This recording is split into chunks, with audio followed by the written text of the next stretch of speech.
Whoa, that's muddy. So this year, 2020, as if my endurance sports life wasn't complicated enough, I decided to add mountain biking back in. Got a new mountain bike back in December. Mountain biking is really the roots of how me and my brothers got into endurance sports. I'd raced road bikes a little bit before, but we didn't really start worrying about training and racing a whole lot until we got on our mountain bikes.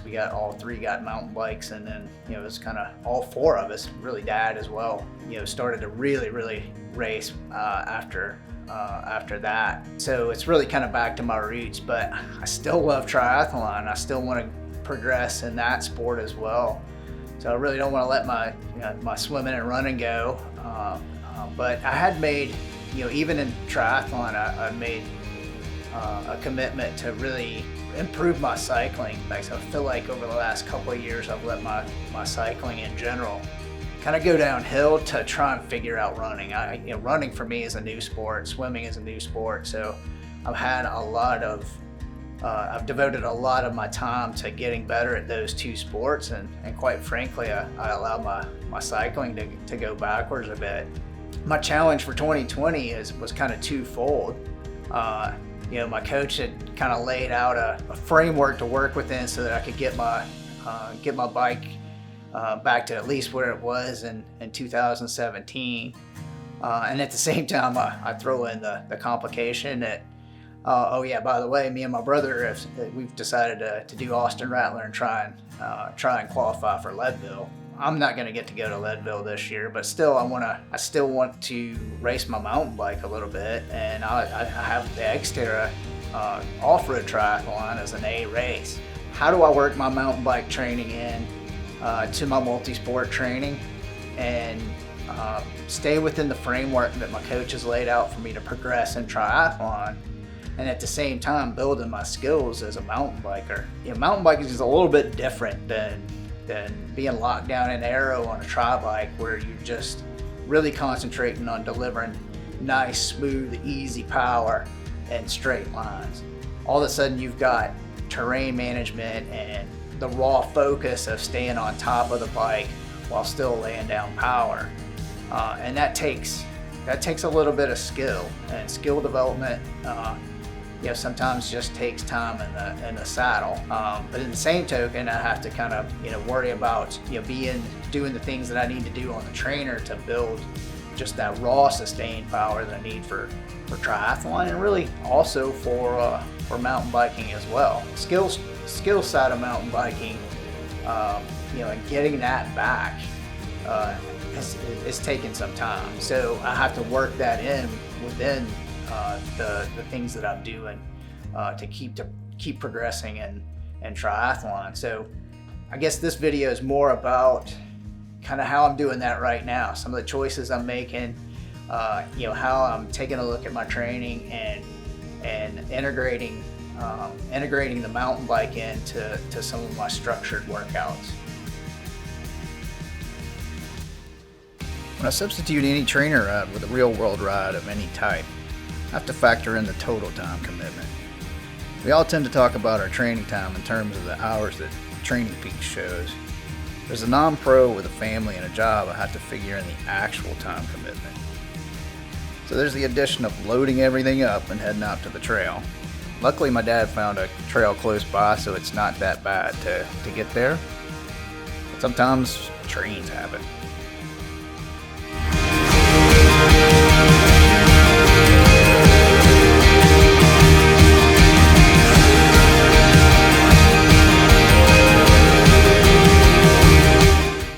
Speaking of commutes, there's usually a part of a mountain bike trail that's best for intervals. I found that the spots that are usually the best cost a little effort to get there. This tends to limit the number of riders you encounter during the work portion of the interval. A trail like this section serves as a gatekeeper. A dude on a department store bike with no helmet is probably not going to want to lay down the sustained 3 to 6 watts per kilo to get through this section of the trail on the way to my favorite interval segment.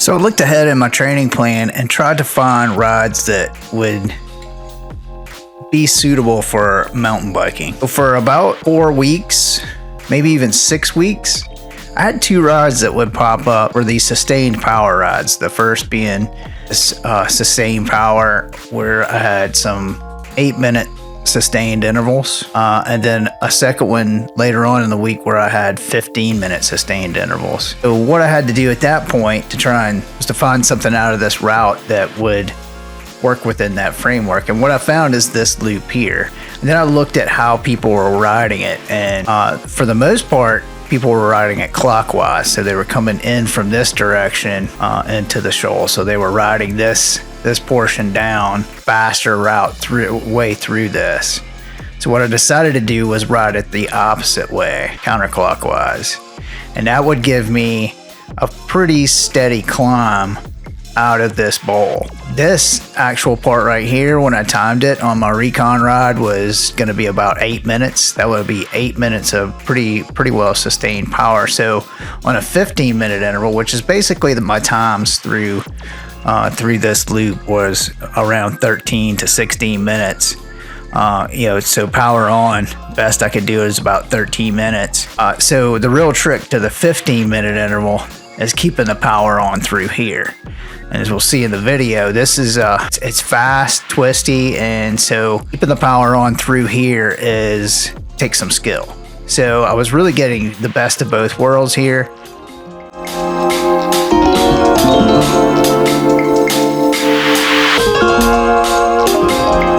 This is that twisty, slightly downhill part of my work segment I was talking about. I'm looking to stay above 200 watts here, but as you can see, my ability to keep this power up is limited by my ability to control the bike. But this is sort of the payoff. I'm pushing my handling skills at the same time I'm building my fitness.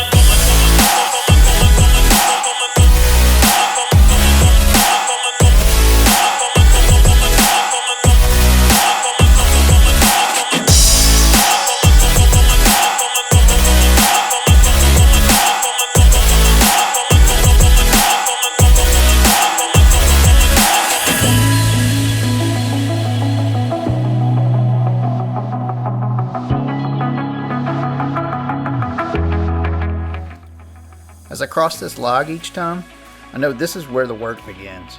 From here, the trail starts to turn steep for quite a distance. At this point, it's power on.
downhill handling that I need to do while I'm a little gassed. Again, it's bike handling that prevents me from hitting my power target. But coping with handling and being gassed is what mountain bike racing is all about. I hope this helps someone, and I'd really like to know your thoughts on mixing in mountain bike racing and triathlon training. So leave some comments below if you got any thoughts.